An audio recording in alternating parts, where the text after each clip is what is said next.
Hi everybody, if you clicked on today's video, it's pretty safe to say that you've had microbladed eyebrows and you're not happy with it anymore. You don't like the color, you don't like the shape, or for whatever reason, you just want them gone. And maybe you've tried other treatments and that really hasn't eliminated the color for you, or you're just not happy with it. Well, today we're gonna be talking about the best, safest lasers to remove that ink for you, all the while keeping your hair intact. There's a lot of methods that people are using right now to try and get rid of that ink or lighten it at best through saline solutions, glycolic acid, laser hair removal. Now, all those options can be helpful in fading or lightening the ink, but when it comes down to really eliminating all color, the best way to get rid of that ink once and for all, and also keeping the hairs intact as much as possible, is by using the Q-switch laser or the picosecond laser. Now, what makes these lasers so much better than the other lasers that people are using right now to remove the ink is that it has a very short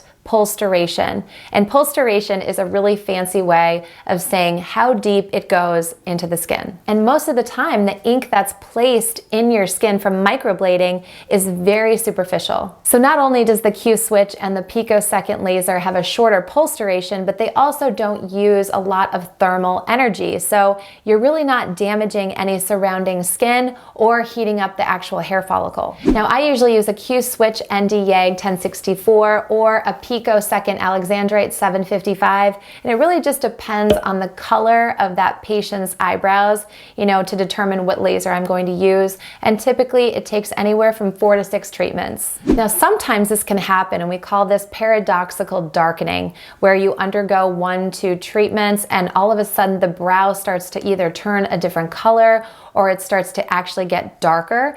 Do not worry, you actually want to stay on course and continue treatments because it will eventually lighten. And this is due to the iron oxide that is in the ink that whomever did the microblading treatment used. The iron oxide is usually found in like red, brown, or yellow ink. Now, let's say you've had a couple of these treatments and it's just not resolving for you. There seems to be almost kind of like a lighter color, but it will not fade.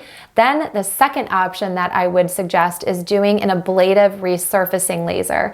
And of course, this is going to take some downtime. It's going to be like a scab for about a week, but this will help really resurface that color. And it really just depends on whoever performed your microblading treatment.